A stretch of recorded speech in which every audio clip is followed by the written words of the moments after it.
Chers amis et frères et sœurs, bonne journée. Que Dieu bénisse cet entretien biblique, de cette étude de la parole de Dieu, qui sera tout particulièrement ancrée sur cette expression de la Bible à partir des vérifications des données, ce que la Bible dit sur Marie, mère de Jésus. Et c'est en se tournant vers cette expression de phrase que nous pouvons appeler la mariologie, c'est-à-dire l'étude de la vie de Marie par rapport aux prophéties, à l'enseignement de Jésus, à l'enseignement des apôtres, ou alors, comme le fait l'Église catholique en déviation, la mariolatrie, qui est la vénération ou le culte de Marie.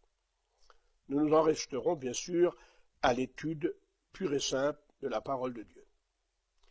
Il est nécessaire de préciser qu'en aucune façon, cette discussion, cette étude, n'a pour but de dénigrer ni de rabaisser cette sainte femme, mais de faire tout simplement la lumière en ce qui la concerne, à cause de l'enseignement erroné de la tradition catholique, qui l'a haussée à la dimension de Dieu, voire supplantant le Christ dans sa médiation pour les hommes. Je mets au défi, bien sûr, qui que ce soit, de prouver ces dires en examinant la Bible. Les notes de l'Église catholique enseignent ces dogmes en ce qui concerne Marie, alors que la parole de Dieu la laisse à sa place en la respectant et en l'honorant. Voilà pourquoi il m'a paru bon de faire connaître au cœur honnête ce que la Bible, la parole de Dieu inspirée par le Saint-Esprit, déclare au sujet de la personne de cette humble et sainte femme, la laissant à la place que Dieu lui a assignée dans la Bible, et ce que Dieu a dit d'elle, en prophétie, ce que Jésus a déclaré même de sa mère, et nous l'examinerons, ce que les apôtres ont enseigné la concernant, et nous verrons les textes, et bien sûr, nous consulterons les prophètes en priorité, qui prophétiquement ont fait allusion à la mère du Messie, et nous en vérifierons quelques notes. En vérité, ces 5 notes tirées de la Bible seront le sujet de notre méditation. Que celui qui a écouté ma parole, dit le prophète Jérémie, rapporte fidèlement ma parole. Nous sommes là devant Jérémie 23-28. Et que le Seigneur m'aide à vous faire un rapport exact de l'Écriture, afin que votre foi ne soit pas fondée sur la philosophie ou la sagesse humaine, mais sur les déclarations de Jésus-Christ et de la parole de Dieu inspirée. Je voudrais d'emblée vous lire 2 versets de la Bible, s'il vous plaît, que nous trouvons dans l'évangile de Matthieu au chapitre 17 et au verset 5, cette déclaration bien connue, alors que Jésus est sur la montagne avec Pierre, Jacques et Jean, et que le Seigneur se trouve dans cette lumière éclatante, à côté de Moïse et de Élie qui apparaît, à droite et à gauche du Christ. Le ciel s'ouvre, dit la Bible, et la voix de Dieu le Père se fait entendre, déclarant ces phrases. En pointant Jésus son Fils, Dieu déclare « Celui-ci est mon Fils bien-aimé. En lui réside tout mon amour. Écoutez-le. » Voilà un message direct, précis. Lorsque le ciel s'ouvre, Jésus-Christ est désigné comme le bien-aimé du Père et comme celui qui est envoyé du Père, que nous devons écouter d'une façon impérative. Ainsi, Dieu confirme en disant bien clairement « Jésus, c'est mon Fils. Et mon Fils bien-aimé, dira-t-il, qu'il faut bien sûr impérativement écouter. » Je voudrais nous tourner maintenant vers l'évangile de Jean, au chapitre 2, au verset 5, s'il vous plaît, pour rappeler l'histoire des noces de Cana. Lorsque le vin ayant manqué et que la réflexion de Marie, sa mère, venant trouver Jésus son fils, lui dit « Non plus de vin ». Jésus fera la remarque que nous examinerons plus tard. « Femme, dira-t-il Jésus à sa mère, qu'y a-t-il entre moi et toi? Mon heure n'est pas venue. » Et puis, discrètement, sa mère alla trouver les ordinateurs du repas, et elle dira à ces gens-là « Faites tout ce qu'il vous dira. » C'est Jésus qui doit dire le mot du miracle, c'est Jésus qui doit prononcer le commandement, c'est Jésus qui a le mot adéquat, le mot correspondant, le mot du besoin. Marie, sa mère, l'a bien compris. Faites tout ce que mon fils vous dira. Ainsi, il y a une concordance dans la Bible entre le Père de gloire qui confirme son Fils, c'est mon Fils bien-aimé, écoutez-le, et sa simple mère Marie, une femme humaine, mais qui, comprenant la messianité de son Fils, déclara « Faites tout ce qu'il vous dira ». L'apôtre Jean, dans sa première épître, au chapitre 3 et au verset 23, n'a-t-il pas dit cette phrase ? Le commandement de Dieu, c'est que vous croyez au nom de son Fils. Voilà un commandement clair et précis, et il n'y en a pas d'autre qui émane du ciel. Le commandement de Dieu, pas un conseil, un ordre. Le commandement de Dieu, c'est que vous croyez au nom de son Fils. Et puis Jésus lui-même, en l'évangile de Jean, au chapitre 17, au verset 3, apportera une note de doctrine formidable lorsqu'il dira, en cet évangile, « Or, la vie éternelle, et c'est pas rien, c'est de te connaître, toi, le seul vrai Dieu, et connaître celui que tu as envoyé, à savoir Jésus-Christ. » Il n'y a donc pas de connaissance de Dieu et de vie éternelle en dehors de cette vérité. Vivre éternellement, c'est connaître Dieu le Père et accepter Jésus-Christ le Fils. Voilà la déclaration de la parole de Dieu. Il arrive bien sûr très souvent qu'une grande partie de religieux sont religieux de tradition, comme nous le verrons, mais ignorent tout de Dieu, tout de Jésus, ne l'ont jamais rencontré, n'ont jamais senti sa présence ni sa communion. Et pourtant l'Évangile nous dit que être chrétien, c'est faire une expérience avec le Christ. Telle cette parole du Père de l'Église, Tertullien. On ne naît pas chrétien, on le devient, dira-t-il. On le devient par une rencontre avec le Seigneur, par une expérience avec le Christ, et non pas par une tradition transmise de père en fils où de plus en plus Dieu s'éloigne des religieux, ou les religieux plutôt s'éloignent de Dieu. Écoutez Jacob, pourtant ce grand nom de la Bible, en Genèse 28 et verset 16, déclaré « L'Éternel était présent ici, et moi, je ne le savais pas. » Un religieux fini pourtant, et qui était à côté de la présence de Dieu. La vie chrétienne ne consiste pas à une connaissance intellectuelle de Dieu, mais à une communion avec le Seigneur. L'Éternel était présent, et moi, je ne le savais pas. Il faut que vous connaissiez plus que le nom de Dieu. Il faut que vous connaissiez la présence du Seigneur, la présence de Dieu. Et puis Job, ce grand penseur de la Bible, au chapitre 42 de son livre, verset 5, n'a-t-il pas dit son expérience? C'est son témoignage que je vais vous citer maintenant, lorsqu'il dira « Mon oreille avait entendu parler de toi, mais maintenant, mon œil t'a vu. » Job a fait une expérience avec Dieu. Jusqu'à ce jour, il avait entendu parler de Dieu et ça en était resté là, comme la plupart des braves religieux, mais jamais il l'avait rencontré. Eh bien, il faut que vous puissiez joindre à votre connaissance l'expérience, et vous direz ainsi comme Job, « Mon oreille avait entendu parler de toi, mais maintenant, mon œil t'a vu. » C'est tellement important. Voilà le conseil du roi David à Salomon, son fils, en 1 Chronique 28, 9, lorsqu'il lui dira « Et c'est mon conseil pour toi, mon ami, qui que tu sois, dans les textes que nous allons examiner de la parole de Dieu. Voilà ce que dit la Bible. Connais le Dieu de ton Père. » C'est bien que les pères ont connu Dieu peut-être, qu'on a des religieux peut-être à qui on se réfère, mais la foi, c'est une chose personnelle. Et toi, tu dois connaître le Dieu des pères, faire une expérience avec lui et pas te réclamer des ancêtres. Comme le disaient les pharisiens, nous avons Abraham pour père, et ils ne connaissaient plus Dieu lui-même, puisque la Bible déclare, et les textes sont là formels, Jésus disait d'eux, ce peuple m'honore des lèvres, mais son cœur s'est éloigné de moi. L'exemple des Samaritains est important. Il peut nous permettre de voir clair dans cette étude biblique que nous ferons ensemble. Dans l'évangile de Jean, chapitre 4, verset 42, il est dit ceci de ces gens de Samarie à qui Jésus venait de prêcher l'évangile. Et intéressé par l'évangile, cette petite bourgade s'est convertie au Seigneur. Et à la suite, ils ont tous déclaré, « Si nous croyons en lui, dirent-ils, ce n'est plus à cause que tu nous en as parlé. » Rappelant ça à la femme de Samarie au puits. mais c'est parce que nous savons nous-mêmes qu'il est vraiment le sauveur du monde. Alors c'est vrai que quelqu'un vous en a parlé, ou que c'est moi qui vous en parle aujourd'hui, ou vous avez lu la Bible, ou vous avez écouté une cassette, ou vous avez assisté à une réunion, mais il faut aller plus loin que cela. Merci à Dieu pour ce que Dieu mettra sur votre chemin d'une façon ou d'une autre, mais il faut que vous-même vous puissiez faire l'expérience, comme ces hommes de la Bible. Nous savons nous-mêmes qu'il est vraiment le sauveur du monde. C'est ce que Philippe a dit à Nathanaël. J'ai trouvé Jésus, j'ai trouvé le Messie.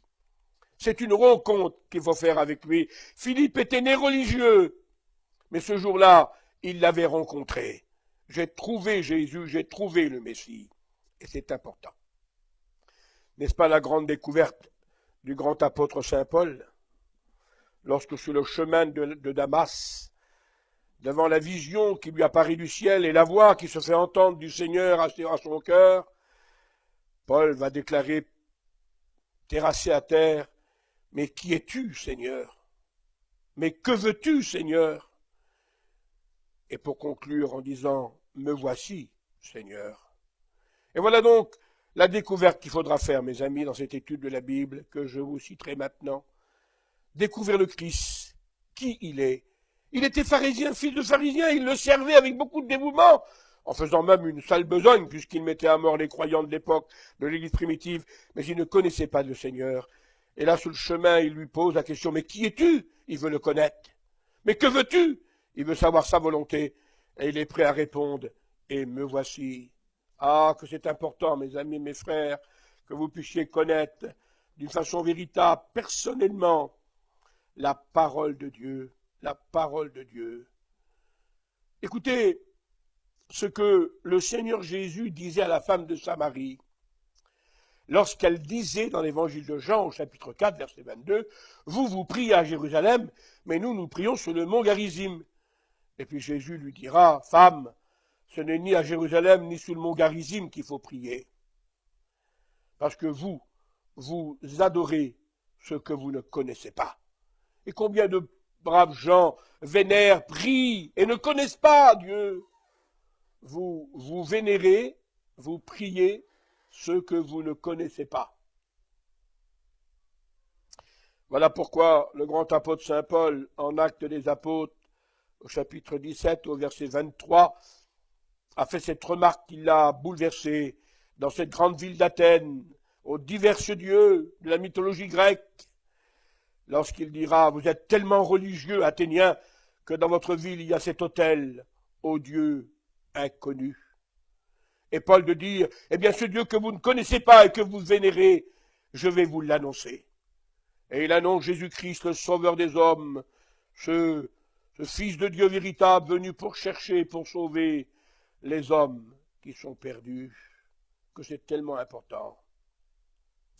Alors il y a devant nous maintenant, dans cette étude de la Bible, la parole de Dieu écrite, l'enseignement de Dieu, du Christ, des apôtres, ou la tradition des hommes, dans cette étude que je vais vous faire. Écoutez l'apôtre Saint Paul préciser en Colossiens 2,8, « Prenez garde que personne ne fasse de vous sa proie par la philosophie en s'appuyant sur la tradition des hommes. » La tradition des hommes. Et tout ce qui concerne ma vie, eh bien, n'est basé que sur la tradition des hommes, mais pas sur l'enseignement de Dieu, ni sur l'enseignement du Christ, ni sur l'enseignement des apôtres. Et le cœur honnête le découvrira largement lorsqu'il méditera et vérifiera les versets de la Bible que je vais vous transmettre maintenant. Attention de ne pas tomber et de devenir la proie des hommes philosophiques religieux qui ne présentent que la tradition et rien d'autre. Et rien d'autre. Écoutez le prophète le rappeler au peuple d'Israël en Ésaïe, au chapitre 29 et au verset 13.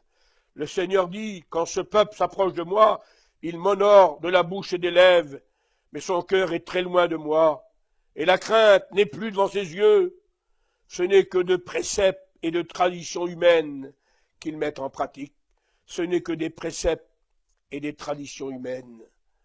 Et vivre la foi sans la présence de Jésus, c'est vivre un précepte, une tradition humaine.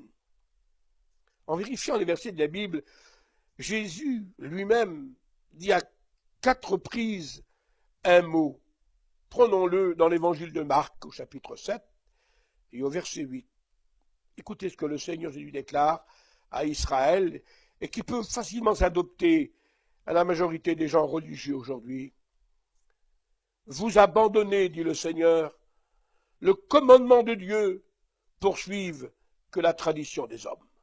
Abandonnez le commandement de Dieu pour la tradition des hommes. Et puis en Matthieu 15, 3, Jésus dit le même mot mais avec une autre phrase. Vous transgressez le commandement de Dieu que pour votre tradition. Vous abandonnez, vous transgressez. Et toujours poursuivre la tradition. Et de nouveau, au chapitre 15 et verset 6 de Matthieu, Jésus emploie le vocable « Vous annulez la parole de Dieu pour votre tradition ». Et puis dans Marc 7, 9, Jésus dit « Vous rejetez le commandement de Dieu pour votre tradition ». 4 phrases différentes du Seigneur.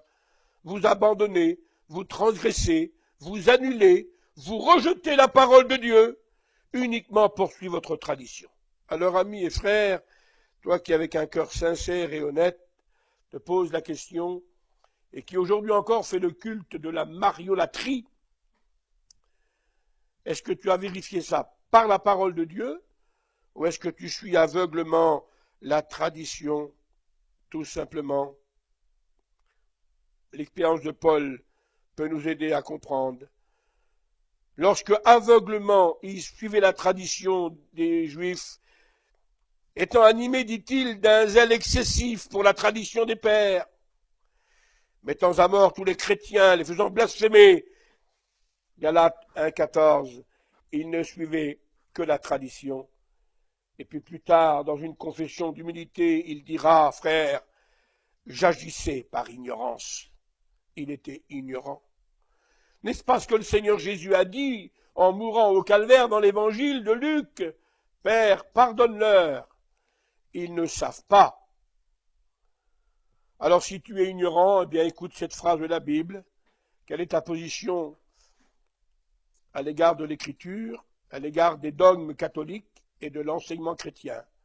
On pourrait prendre ça sur tous les domaines des confessions de foi chrétiennes, mais nous en resterons en ce qui nous concerne que dans cette étude de la Bible, la mariologie ou la mariolâtrie. La mariologie, oui, c'est l'étude de la Bible. La mariolâtrie, non, c'est la vénération de Marie. Et bien sûr, tout en respectant cette femme, nous ne pouvons pas vénérer personne d'autre que Dieu le Père et Jésus-Christ le Fils. Exemple, lorsque l'apôtre Saint-Pierre est là et rentrant dans la maison de Corneille, le centenier romain qui se convertit, la Bible déclare que le centenier romain, acte au chapitre 10, se met à genoux devant le grand apôtre Pierre. Et l'apôtre Pierre refuse et lui dit non, pas à genoux devant moi, mais devant Dieu. L'apôtre refuse la vénération.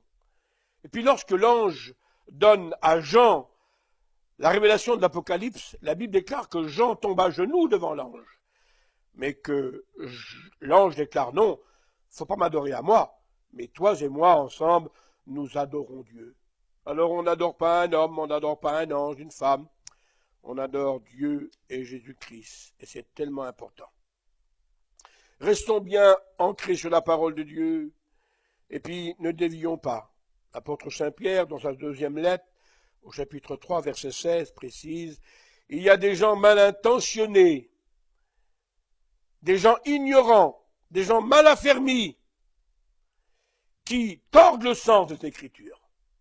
Et que le Seigneur permette que, d'une façon biblique, on ne soit ni des ignorants, ni des gens mal affermis, mais que nous comprenions le sens de l'écriture. La stabilité biblique, telle que l'apôtre Saint Paul la conçoit, 2 Corinthiens 2, 17, déclare, nous ne falsifions point la parole de Dieu.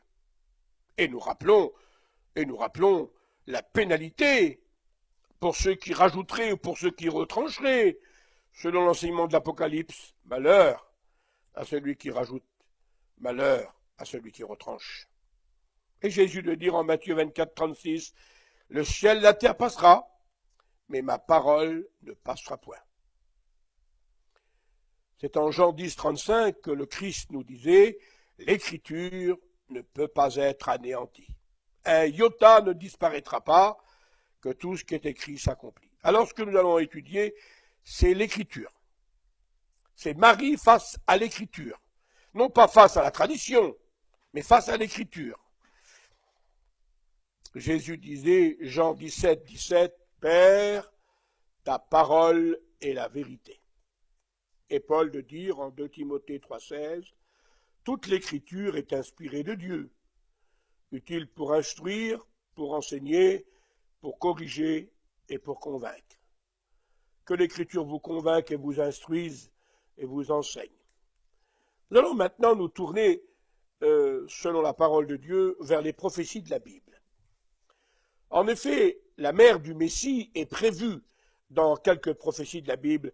On ne sait pas le nom qu'elle portera, mais elle est là, citée, et nous allons voir ce que la Bible dit d'elle. La première de toutes les prophéties, c'est Genèse, au chapitre 3 et au verset 15. Dieu déclare au serpent que la semence de la femme t'écrasera la tête, et puis que toi, le serpent, tu blesseras au talon le Messie. Donc, il est prévu que le Messie, venant sauver l'humanité, sort de la semence d'une femme. Ce qui veut dire que le Messie sera un homme né d'une mère. Et en effet, Marie est cachée dans ce verset de la Bible, sans pour autant être citée. Mais ce n'est pas pour citer Marie, c'est pour citer l'humanité de Jésus que le texte prévoit que Jésus aura une mère, la semence de la femme. Marie n'est pas mise en cause dans le texte, elle n'apparaît pas, elle n'est que le moyen, l'enveloppe par lequel le Fils de Dieu naîtra sur la terre des hommes, et rien d'autre. La prophétie du prophète Ésaïe est très importante. Au chapitre 7 et au verset 14, nous avons cette phrase. « Voici la jeune fille » qui se traduit en français par la Vierge, puis le mot Vierge en soi-même n'est pas religieux, dans tout le respect que je vous dois, à l'écoute de cette cassette, une Vierge, c'est toutes les jeunes filles qui ne sont pas mariées, qui n'ont pas connu d'homme. Il n'y a rien de spectaculaire dans ce mot-là. Ce n'est pas un mot sacré. Donc le fait d'appeler Marie la Vierge, c'était comme toutes les jeunes filles de la terre, les jeunes filles qui étaient immaculées et qui n'avaient pas eu de relation dans le respect que nous nous devons. Ainsi, le prophète précise, Ésaïe 7, 14, « La jeune fille deviendra enceinte. » Et c'est très important de citer cette phrase, puisque elle-même, Marie, lorsque l'ange viendra la consulter pour lui annoncer la bonne nouvelle, qu'elle fut choisie par le Seigneur, une grâce du Seigneur lui a été faite. Et là, il y a une petite différence. La tradition catholique déclare, l'ange Gabriel lui aurait dit, « Je te salue Marie, pleine de grâce. » Nous sommes obligés de dire que ce n'est pas la parole de Dieu. Marie n'était pas pleine de grâce, mais l'ange Gabriel a dit à Marie, « Je te salue Marie, toi à qui une grâce a été faite. » C'est différent. Elle a reçu la grâce de Dieu, elle n'était pas pleine de grâce, c'était une jeune fille sainte, bien sûr, mais la grâce de Dieu lui fut donnée comme tous ceux et celles qui ont reçu la bénédiction. La jeune fille viendra enceinte et elle enfantera un fils. Et la parole de Dieu nous dit, en effet, que cela se réalisait. Alors voilà les prophéties bibliques. Et de nouveau, le prophète parlant de la jeune fille, pour nous dire le miracle à ce coup-ci. Genèse 3.15, c'est pour nous dire l'humanité de Jésus. Ésaïe 7.14, c'est pour nous dire le miracle de la naissance du Christ de cette jeune fille. Elle-même dira, comment cela sera-t-il, puisque je ne connais point d'homme. Nous savons que Jésus est né d'une façon virginale, et c'est important. Et que le Seigneur permette que nous comprenions cela. Très important. Dieu, disait l'apôtre saint Paul, en Galates 4.4, a envoyé son Fils, né d'une femme, sous la loi. Et c'est vrai qu'elle est citée, cette femme, mais seulement pour être le moyen. Elle a eu un grand privilège, le reconnaissons-le, mais ça s'arrête là pour elle. Cela ne donne aucune divinité, aucun droit, aussi bien pour Genèse 3.15 que pour Ésaïe 7.14. Très important. La déclaration de Marie est toute significative, lorsque, acceptant de se soumettre à la volonté du Seigneur, elle déclara en Luc 1,38, « Je suis la servante du Seigneur, la servante du Seigneur. » Voilà ce que fut Marie, une servante du Seigneur, qui a accepté la volonté de Dieu pour sa jeune vie et d'être choisie, d'être privilégiée, de porter le Sauveur du monde en son sein. La troisième prophétie se situe en Ésaïe, au chapitre 9, au verset 5, lorsque le prophète dira « Un enfant nous est né, un fils nous est donné. » Un enfant. La prophétie, c'est l'enfant qui compte, c'est le fils qui compte. Mais nous savons que le fait qu'il est né, il aura une mère. Mais la mère est cachée dans le texte, mais elle n'est pas citée. Ce n'est pas elle qui a de l'importance. Dans les 3 versets prophétiques, Marie ne tient aucune place, si ce n'est simplement qu'elle est le moyen, elle a le privilège de la grâce et rien d'autre. Genèse 3,15, pour nous dire que le Christ sera un humain. Ésaïe 7,14, pour nous dire que le miracle se fera parce que le Christ naîtra que de la jeune Vierge. Et puis, Ésaïe 9,5, pour nous dire que c'est un fils, un rédempteur, un sauveur qui nous est donné, c'est le don de Dieu, et qui sera appelé dans la parole prophétique, Emmanuel, Dieu avec nous. Le prophète souligne cela. Rappelons-nous-le, et c'est très important. 2 prophéties fortes se situent dans les psaumes. Et je voudrais vous les citer. Psaume 50 et verset 20. Et c'est tellement important, puisque selon la parole de Dieu, il est question que Jésus eut même des frères, selon l'expression de la parole du Seigneur. Et il est important que je lise pour vous ce verset, pour que nous puissions bien nous situer sur le sens même de la parole de Dieu. Alors écoutons-le. Écoutez ce que dit la Bible. Tu t'assis et tu parles contre ton frère. Tu diffames le fils de ta mère. Et il est question ici dans le prophète, dans le psaume prophétique du psaume 50-20, mettant en cause les frères de Jésus, qui ne croyaient pas encore au Sauveur de leur vivant,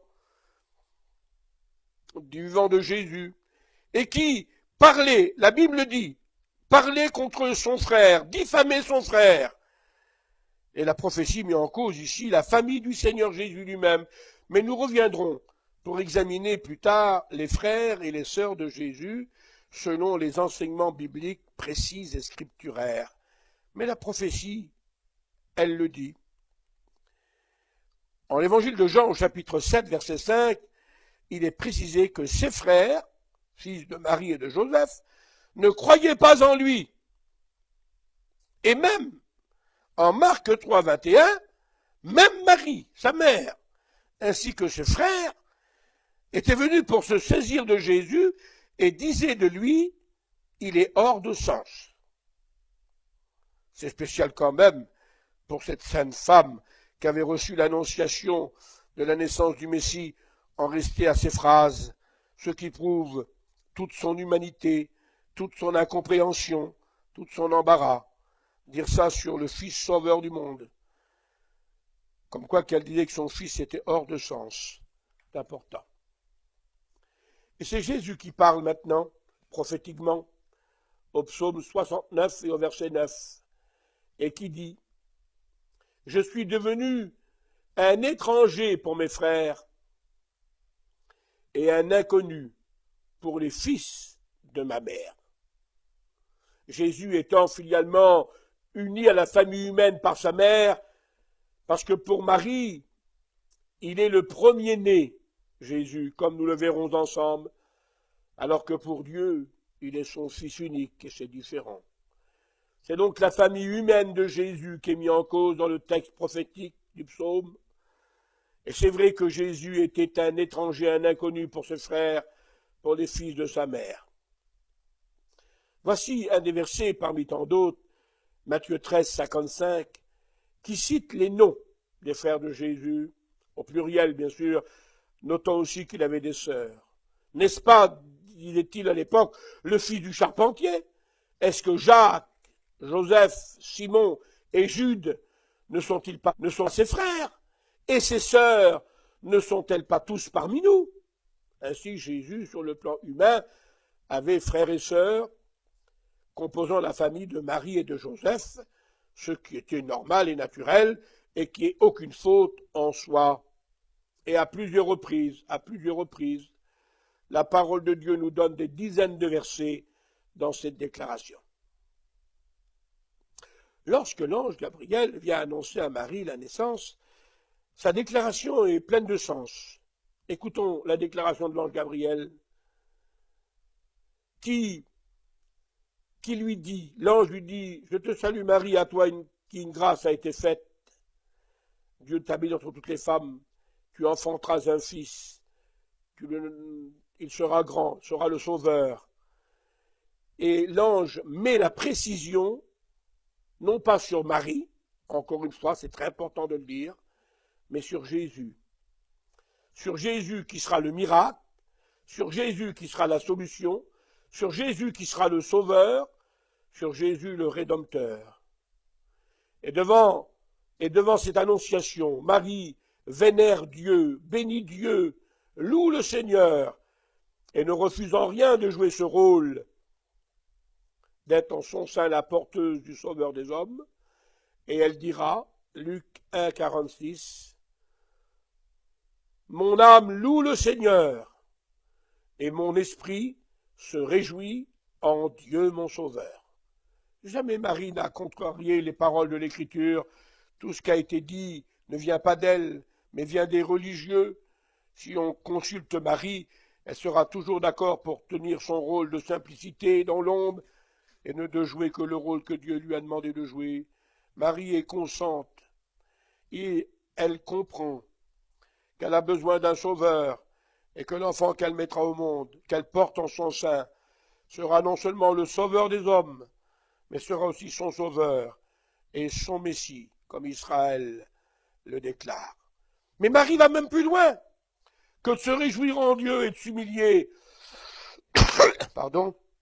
Elle dira en Luc 1, 48, Dieu a jeté les yeux sur la bassesse de sa servante.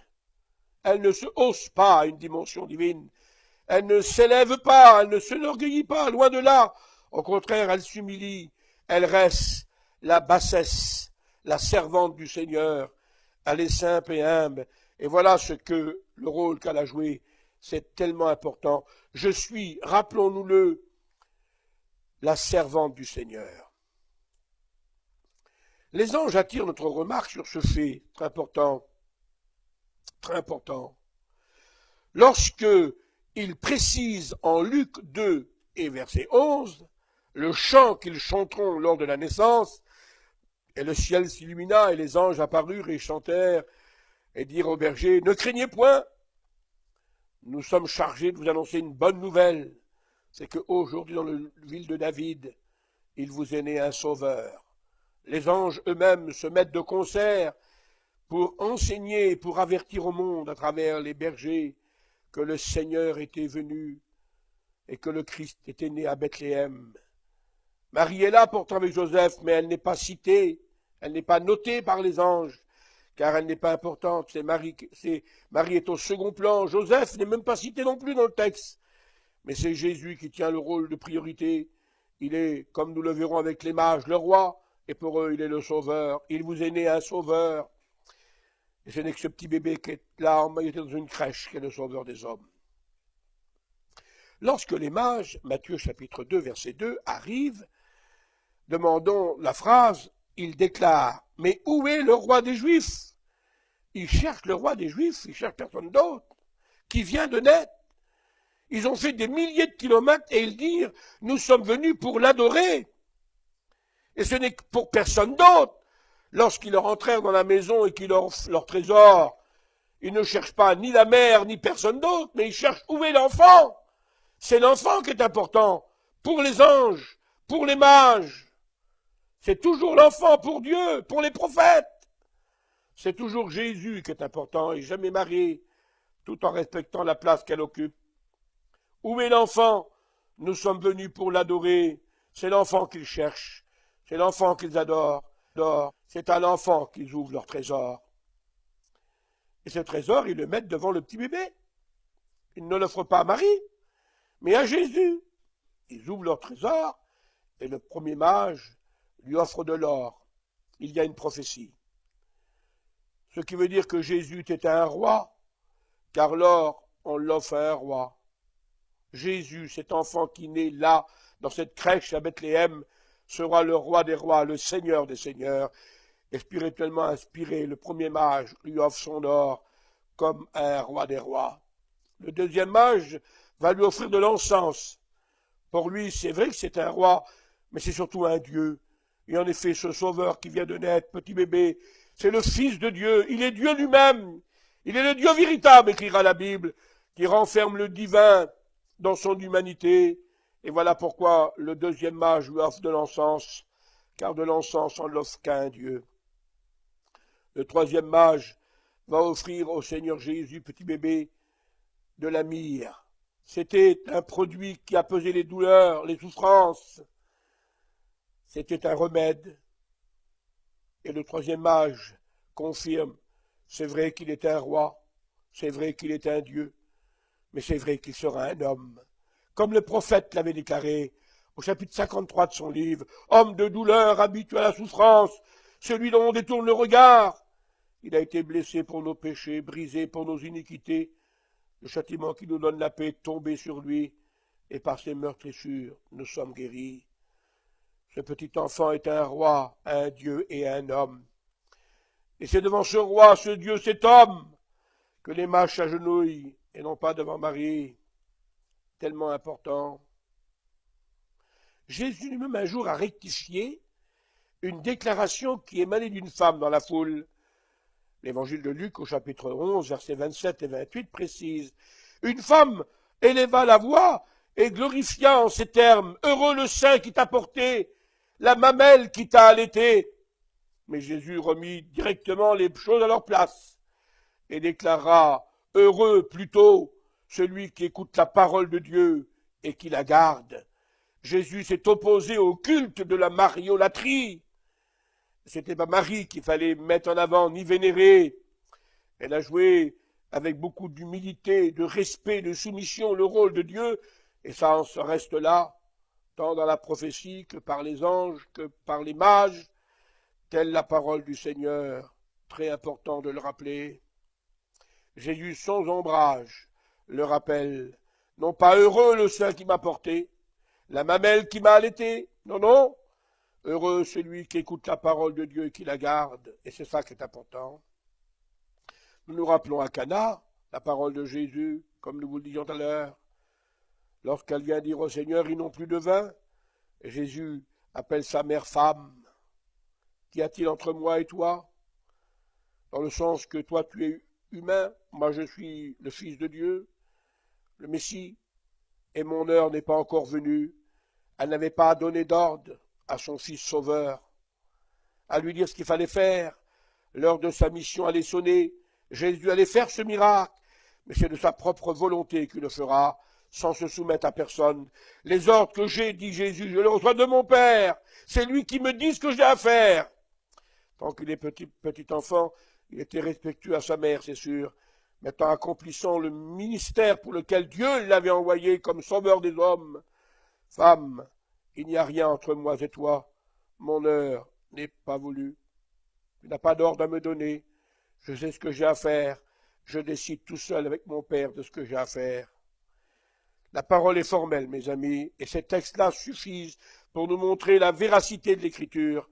Paul, 1 Timothée 2,5. Il y a un seul Dieu et un seul médiateur entre Dieu et les hommes, c'est Jésus-Christ. Pierre, Acte 4,12. Il y a un seul nom sur la terre des hommes qui nous a été donné pour être sauvés, c'est le nom de Jésus. L'apôtre Saint Jean, Jean 14,6. Il y a un seul chemin qui mène à Dieu, c'est Jésus-Christ qui a dit « Je suis le chemin ». Et de nouveau l'apôtre Saint Jean dans son épître, 1 Jean 2,1. Il y a un seul avocat qui plaide auprès du Père pour les pécheurs, c'est Jésus-Christ. le seul médiateur, le seul nom, le seul chemin, le seul avocat. Il n'y a personne d'autre entre les hommes et Dieu que Jésus-Christ. Jésus-Christ qui sauve, Jésus-Christ qui guérit, Jésus-Christ qui baptise et Jésus-Christ qui revient. Notons néanmoins pour notre instruction que Jésus fait le miracle à Cana et qu'il change l'eau en vin. Et c'est important à noter. Nous savons tous que l'eau est incolore et que le vin, selon sa qualité, a une couleur chatoyante, magnifique. Lorsque Dieu fait un miracle, lorsque le Christ fait un miracle, et c'est ce qu'il veut faire dans la vie de chacun de nous, il est capable de changer une vie et de lui donner de la couleur à ce qui est fade, à ce qui est sans valeur. Jésus donne de la couleur à cette eau. Ensuite, Jésus donne de la valeur, et ça c'est important, de la valeur, parce que ça coûte pas tellement cher de l'eau, alors qu'un bon vin, ça coûte très cher.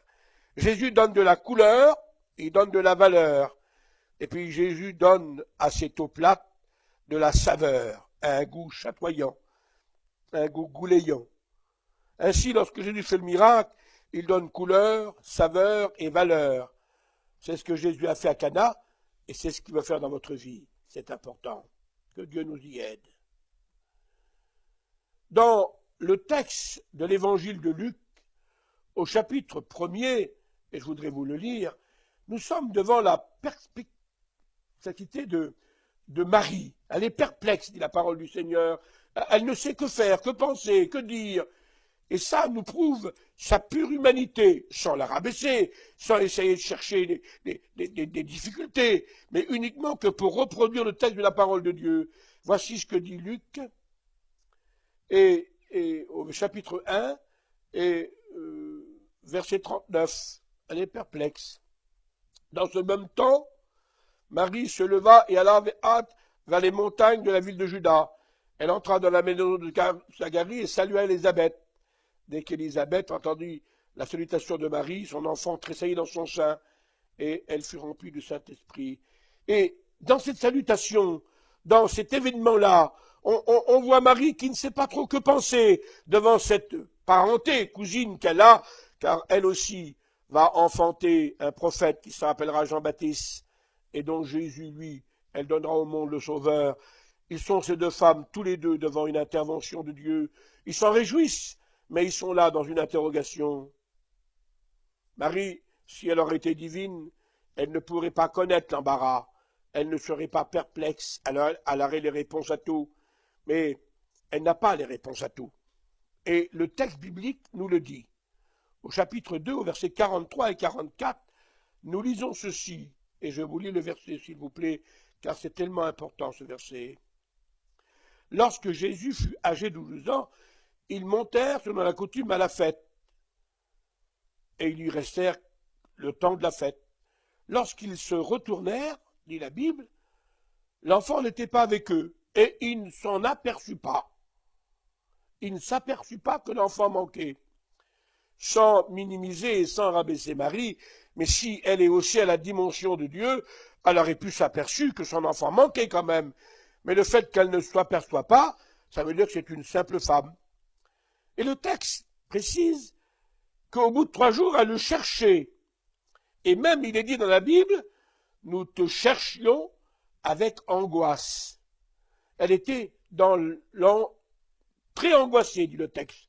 Nous te cherchions avec angoisse. Alors que dans le divin, il n'y a pas d'angoisse, il n'y a pas de crainte, il n'y a pas de pleurs. 3 jours sans savoir que son fils était là. Voilà donc une simple femme, tout simplement, que nous ne rabaissons pas, mais que nous nous rappelons, alors qu'elle a tellement été haussée à la dimension divine, et que le texte nous prouve le contraire. Très important. Sa dernière apparition, dans les évangiles, dans la Bible, la situe dans les Actes des Apôtres, au chapitre 1er, verset 14. Et puis après, on ne parle plus d'elle. Les apôtres, Pierre, Paul et tous les autres, et même ces 2 garçons qui ont écrit dans la Bible des lettres bibliques, Jacques et Jude, ne font pas allusion à elle. Elle est comme tous les croyants, à attendre la promesse du Père, à attendre le Saint-Esprit. Elle persévère dans la prière, elle est notée parmi les croyants, et elle reçoit, comme tous les autres, le baptême du Saint-Esprit. Et puis le texte biblique termine, et on ne parle plus. C'est fini. Lorsqu'à la Pentecôte, elle est là, puisqu'elle reçoit le Saint-Esprit avec les autres. Lorsque le Saint-Esprit doit parler au peuple, aux 3000 personnes, c'est pas elle qui prendra la parole. Elle ne dit aucun mot, la Bible ne la cite pas. C'est l'apôtre Pierre qui, au nom des 12, prend la parole et prêche l'évangile. Très important. Elle-même ne se mettra jamais en avant. La déviation ne viendra pas d'elle de toute façon, mais de tous ceux qui ont écrit d'une façon erronée, dans la tradition, et certainement pas dans la parole du Seigneur. Faisons cette réflexion. Jacques et Jude, les frères de Jésus, les enfants de Marie et de Joseph, ont tous les deux écrit leurs lettres, leurs épîtres qu'on trouve dans la Bible, l'épître de Jacques, l'épître de Jude, entre 65 et 70 de notre ère, de l'ère chrétienne, c'est-à-dire 35 à 40 ans après la mort de Jésus. Si Marie avait un culte dans le cadre de l'Église, est-ce que Paul ne l'aurait pas cité? Est-ce que Pierre ne l'aurait pas cité? Est-ce que Jacques et Jude, ses propres enfants, ne l'auraient pas cité? Pourquoi personne des apôtres ne cite Marie à partir des Actes des Apôtres, chapitre 1, verset 14? On n'en parle plus. On ne fait plus allusion d'elle. Elle n'est plus citée dans la parole du Seigneur. C'est important. Je voudrais faire cette remarque. Le chapitre 11 des Hébreux nous parle des géants de la foi. Les géants de la foi, dans lesquels sont citées deux femmes. Il y a Sarah, la femme d'Abraham, et puis il y a Rahab, cette ex-prostituée qui a caché les espions et qui a ainsi permis à Israël d'avoir la victoire sur Jéricho. Elle a cru aux promesses de Dieu faites au peuple d'Israël. Et ces deux femmes sont parmi les géants de la foi. Il aurait été normal que si Marie aurait été quelque chose dans l'Église, qu'elle aussi aille sa part parmi ces géants de la foi, puisqu'on parle bien de Rahab, une simple femme qui n'est rien dans la Bible. Pour quelle raison l'auteur aux Hébreux ne la cite pas comme tous les autres, alors qu'il est capable de citer Rahab? C'est une preuve que Marie n'a aucune part dans le culte de l'Église, et que ces femmes ne sont citées que comme des exemples de foi et rien d'autre. Non, Marie n'avait pas de culte dans le cadre de l'Église. C'était une chrétienne fidèle, soumise, obéissante au Seigneur, humble, et rien d'autre. Et de même qu'on n'a jamais fait le culte de l'apôtre Paul ou qu'on n'a jamais fait le culte de l'apôtre Saint-Pierre, ça c'est la tradition catholique qui le déclare, et il n'y aura pas de culte ni de l'un ni de l'autre, si ce n'est que du Seigneur Jésus-Christ. Savez-vous que selon les données catholiques officielles du Vatican, et ça c'est vérifiable, il suffit de vérifier les archives du Vatican, que le culte de Marie, donc la mariolatrie, la vénération de Marie, a été institué en 450 de notre ère, et qu'avant 450, Marie n'était pas vénérée ni citée. Ce n'est que par ce dogme de l'Église catholique qui est né en 450, qu'on a fait le culte à Marie, et qu'on l'a vénérée, et que là est née la mariolatrie. Et puis il faut arriver en 1854 pour que le dogme catholique déclare que Marie était immaculée conception, c'est-à-dire qu'elle était née sans péché. Avant cette date-là, de 1854, on ne trouve aucune trace de Marie immaculée conception. C'était une femme née, morte, et c'est tout, ça s'arrête là. La Bible ne parle en aucune manière d'autre chose. C'est en 1950. C'est pas vieux. 50. Ça fait 54 ans de nous aujourd'hui qu'a été institué dans l'Église catholique le dogme de l'Assomption. Vous savez qu'il y a l'Ascension, c'est Jésus montant au ciel, et puis il y a l'Assomption, c'est la fête du 15 août, que l'Église catholique a instituée, qui dit que Marie est montée au ciel. Mais tout cela n'est pas dans la parole de Dieu. Pas du tout alors. On ne trouve aucune trace de la parole de Dieu. Au contraire, il y a même un démenti. Et ce démenti est donné par Jésus. au chapitre 3 et au verset 13 de l'évangile de Jean, lorsqu'il dira, le Seigneur lui-même, personne n'est monté au ciel, si ce n'est celui qui est descendu du ciel, c'est-à-dire le Fils de Dieu qui est dans le ciel. Ainsi Jésus est clair, personne n'est monté au ciel, si ce n'est que lui-même le jour de l'Ascension. Qui croire? La tradition des hommes ou la parole de Jésus? Il est important que nous puissions nous baser sur la parole du Seigneur Jésus.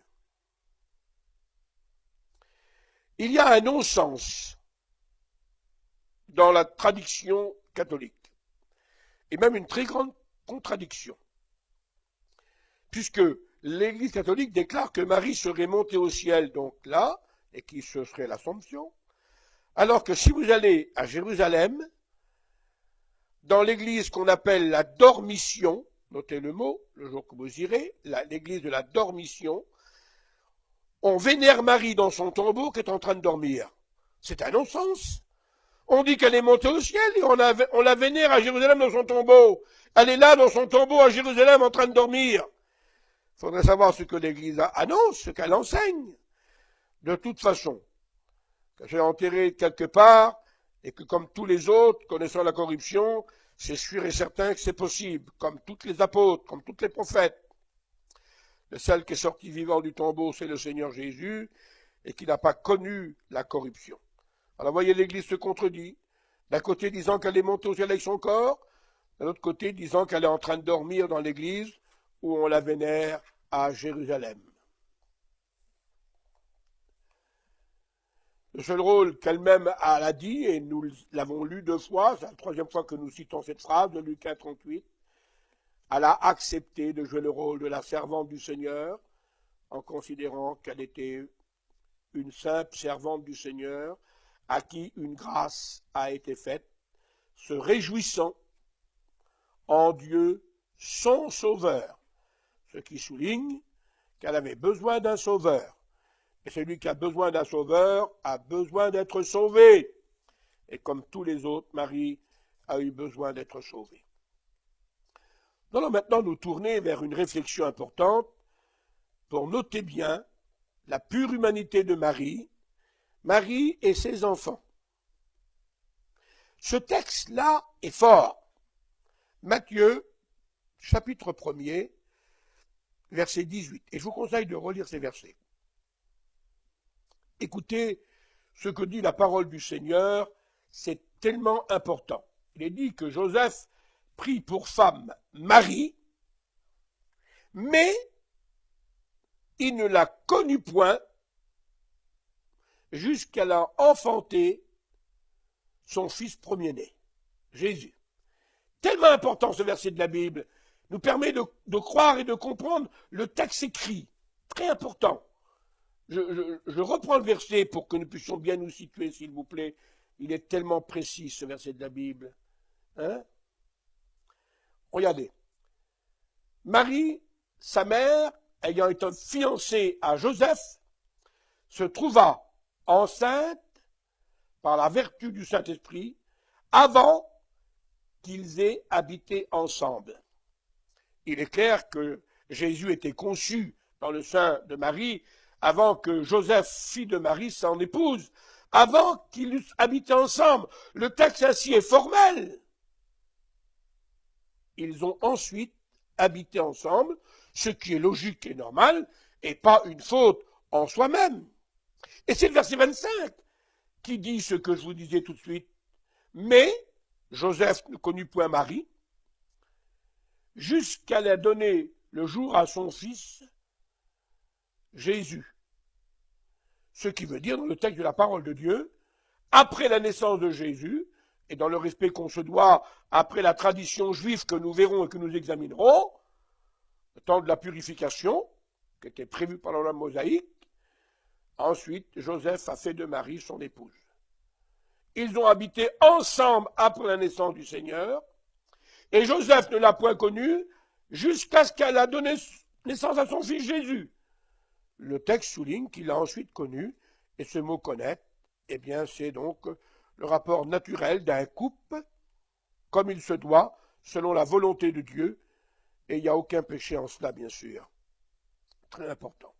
D'ailleurs, nous avons des versets qui foisonnent à ce sujet-là, par exemple, tel que Genèse 4, 17, Caïn connut sa femme, et elle enfanta Enoch, et ainsi de suite, ainsi de suite.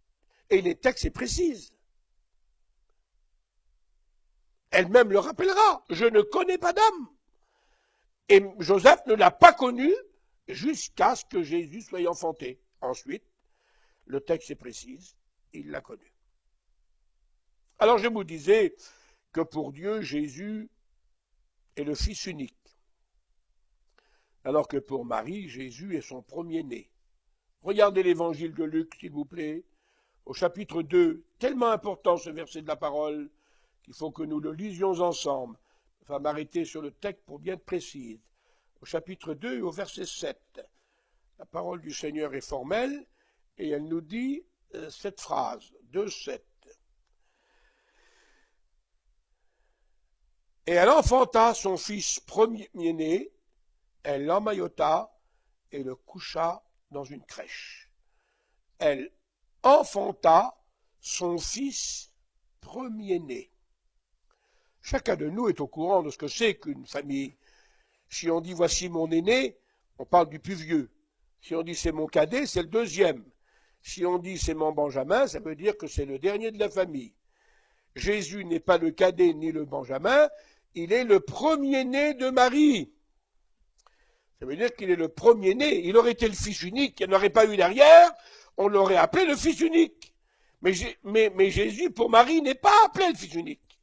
Il est appelé fils unique pour Dieu. Parce que derrière, il n'y en a pas. Dieu n'a pas d'autre fils. Mais pour Marie, Jésus est appelé son premier-né. Et en effet, Jésus a eu 4 frères derrière, ainsi que des sœurs. Et c'est tellement important de le noter. Et puis, Luc, il est clair qu'il n'a pas écrit comme ça, son évangile. Cette phrase, il ne l'a pas écrit comme ça. C'est après, dit-il, avoir fait des recherches exactes, avoir consulté les témoins oculaires, que j'ai mis par écrit ce que je viens de te faire entendre, excellent Théophile. C'est donc avec minutie, avec recherche, que Luc a écrit son évangile, inspiré par le Seigneur, bien sûr, mais aussi avec des données généalogiques, familiales. Ainsi, Jésus est le premier-né de Marie, et cela veut dire ce que ça veut dire, très simplement, et rien d'autre. Que Dieu nous y aide. Nous avons dans la Bible la différence qu'il y a entre le premier-né et entre le cadet. Les textes foisonnent. Ruben, par exemple, Genèse 49, 3, il est le premier-né de Jacob. Ça veut dire qu'il est le plus vieux. Manassé était le premier-né de Joseph, c'était le plus vieux. Eh bien, Jésus est le premier-né de Marie, c'est le plus vieux des garçons. Ça veut dire qu'il y en a derrière. Sinon, il n'a pas de sens. Alors que, comme vous l'avez su, et comme je vous l'ai dit, je vous cite que 2-3 versets, pas plus, il a donné, le Seigneur Dieu Tout-Puissant, son Fils unique. Il n'y en a pas derrière. Jésus, le Fils unique venant du Père, c'est toujours le Fils unique. Et c'est très important. Et nous avons, dans l'évangile de Luc, au chapitre 2, au verset 22, une remarque qui nous aide à comprendre cette véracité de la parole de Dieu, lorsqu'il est dit, tout premier-né sera présenté au Seigneur.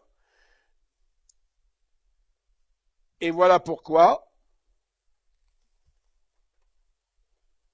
Jésus a été présenté au temple à 40 jours, car il était, selon la loi de Moïse, présentable comme étant le premier-né.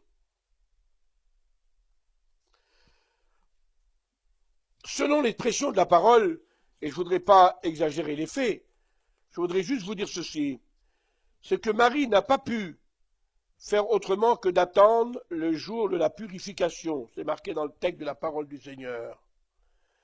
Les jours de la purification. Elle ne pouvait pas faire autrement. Attendre les fameux 40 jours d'une femme en couche avant de monter à Jérusalem pour présenter Jésus au Sauveur. Ainsi, dans son humanité tout court, elle était comme toutes les femmes, attendant selon la loi de Moïse que le temps de cette purification soit passé. Si elle aurait donné naissance à une fille, le texte de Lévitique disait qu'il fallait qu'elle attende 70 jours. Si elle a donné naissance à un garçon, il fallait attendre 40 jours. Ainsi, Marie se situe dans l'obéissance et la soumission à la loi. Elle attend 40 jours que la purification soit passée pour venir apporter le Christ en présentation à Jérusalem. Une expression dans les minutes qui nous sont données avant de conclure. Nous avons un mot fort ici dans la Bible. Le catholicisme déclare que le mot frère veut dire cousin. Nous sommes devant, bien sûr, malhonnêteté, non seulement une erreur, mais un mensonge. Parce que si le mot cousin n'existerait pas dans la Bible, alors on pourrait peut-être le remplacer par autre mot. Mais la Bible est précise que le mot cousin existe dans l'Ancien comme dans le Nouveau Testament. Dans le texte de Galates, au chapitre 1, verset 19, il est dit que Marc était le cousin de Barnabas. Donc le mot est employé. Et il n'y a pas de raison qu'on le change, puisqu'il existe dans le Nouveau Testament, comme il existait dans l'Ancien Testament, de toute façon, ce mot-là. Et que nous avons dans le texte grec cette expression. Le mot cousin, en grec, veut dire, ou s'explique par anepsios. Voici mon anepsios, ça veut dire voici mon cousin. Mais lorsqu'on désigne le frère en grec, on n'emploie pas le mot anepsios, on emploie le mot adelphos. Eh bien, il est dit dans le texte de la Bible, Galates 1,19, Jacques, le frère du Seigneur. Et le texte grec emploie Jacques, l'adelphos du Seigneur, non pas l'anepsios, le cousin. Pourquoi on a remplacé ces mots? Malheur à celui qui retranche la parole du Seigneur. Ainsi, Jacques qui a écrit l'épître n'est pas le cousin de Jésus, il n'est pas l'anepsios de Jésus, il est le frère de Jésus, l'adelphos de Jésus. Et j'espère que vous avez compris cela. C'est très important selon la parole du Seigneur. Jacques et Jean étaient les deux frères, c'était des adelphos et pas des anepsios. Alors pourquoi on emploie ces deux frères, c'est là, Jacques et Jean, les enfants de Zébédée, et pourquoi qu'on dit que Jacques et Jésus, qui sont aussi des adelphos, qu'on dit que c'est des cousins, alors qu'on a le même texte en grec? L'honnêteté veut que nous puissions le comprendre. Et nous avons cette référence de cousin dans l'Ancien Testament, puisque le prophète Jérémie l'emploie pour parler du fils de son oncle, son cousin, Jérémie 32, 9. Ainsi, les textes sont clairs. Si nous n'aurions pas ce mot, nous pourrions nous méprendre.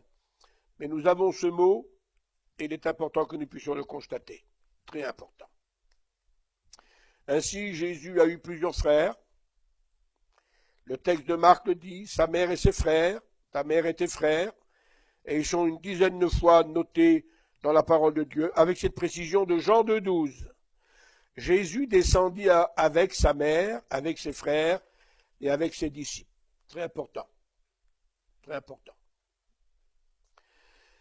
Écoutons la déclaration d'Élisabeth. Elle déclarera sur Marie, tu es bénie entre les femmes, le fruit de tes entrailles est béni. Et elle emploie au verset 43 cette phrase importante, voici la mère de mon Seigneur. Qui c'est l'important? Est-ce la mère ou est-ce le Seigneur? Élisabeth elle-même donne de l'importance au Seigneur qui va naître, au petit enfant que Marie porte. Et cela est tout significatif. Et puis le père Zacharie, lorsqu'il dira en l'évangile de Luc 1, 78, 87, et toi, petit enfant, il parle de Jean-Baptiste, tu marcheras devant la face du Seigneur. Lui aussi donne de l'importance au Seigneur qui n'est pas encore né et ne remarque en rien Marie comme étant important. Voyez, les proches parents de Marie, parce qu'Élisabeth était la cousine de Marie, ils se réjouissent de l'enfant qu'ils portent eux-mêmes dans leur vieillesse, mais ils donnent toute l'honneur et la gloire à l'enfant que Marie porte comme étant le Seigneur. Et soit Zacharie ou Élisabeth, l'important c'est pas Marie, mais c'est le Seigneur. Le Seigneur qui aura beaucoup d'importance. Et cette importance-là. Je voudrais résumer tout court en disant que ce soit la prophétie, que ce soit l'enseignement de Jésus, que ce soit l'enseignement des apôtres, que ce soit les déclarations de Marie, Nous n'avons rien dans la Bible pour situer le culte de Marie tel que le catholicisme le déclare. La mariologie, oui, l'étude de Marie telle que je vous la fais, d'accord, mais la mariolâtrie, non, la parole de Dieu s'oppose, car à part l'instrument du Seigneur, la soumission au Seigneur, Marie ne revendiquera jamais rien et ne sera rien, sinon qu'une croyante privilégiée, ayant eu bien sûr le bonheur d'avoir été choisie pour porter le Seigneur des Seigneurs au monde. Il faut donc croire en Jésus-Christ. Lorsque l'homme posait la question à l'apôtre Paul, comment être sauvé? Paul est formel, crois au Seigneur, tu seras sauvé. Lorsque l'énuque pose la question à Philippe, je veux être sauvé. Je crois que Jésus-Christ est le Fils de Dieu. C'est toujours Jésus qui est le sauveur. C'est lui qui sauve, c'est lui qui guérit. Il n'y a pas d'autre nom, il n'y a pas d'autre moyen, il n'y a pas d'autre chemin. C'est toujours le Seigneur Jésus. Les prophètes et les apôtres ont toujours noté le Messie comme le sauveur. Le catholicisme a mis Marie à la place, alors que selon la parole de Dieu, c'est toujours Jésus. Que Dieu nous aide à comprendre cette parole de l'apôtre Saint Paul.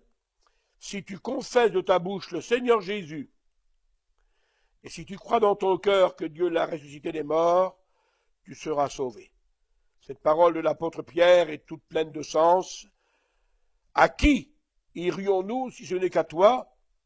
Tu as les paroles de la vie éternelle. Je ne veux savoir rien d'autre, disait l'apôtre Paul, 1 Corinthiens 2:2, que Jésus-Christ est Jésus-Christ crucifié. Et au nom des 12, l'apôtre Jean déclara ce que nos yeux ont vu, ce que nos mains ont touché, ce que nous avons contemplé concernant le Seigneur Jésus, nous vous l'annonçons. C'est Jésus toujours qui compte et personne d'autre.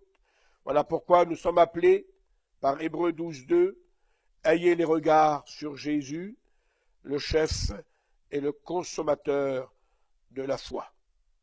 Philippiens terminera avec cette phrase, qu'au nom de Jésus, tout genou fléchisse. Au nom de Jésus, tout genou fléchisse. Dans le ciel, sur la terre et sous la terre.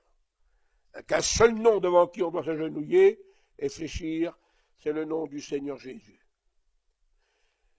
Lorsque Marie a dit « Faites tout ce qu'il vous dira », et je termine avec cette phrase, je voudrais vous dire pour terminer, qu'est-ce que Jésus a dit de faire? Il a dit « Eh bien, repentez-vous ». Il a dit « Venez à moi ». Il a dit « Croyez en moi ». Il a dit « Aimez-vous les uns les autres ». Il a dit « Il faut que vous naissiez de nouveau ». Il a dit qu'il faut que vous soyez baptisés. Et il vous a engagé à être ses disciples. Ainsi, l'enseignement du Seigneur est précis et clair. Que la grâce du Christ, c'est le dernier verset de l'Apocalypse, que la grâce du Seigneur Jésus soit avec vous tous. La Bible est formelle.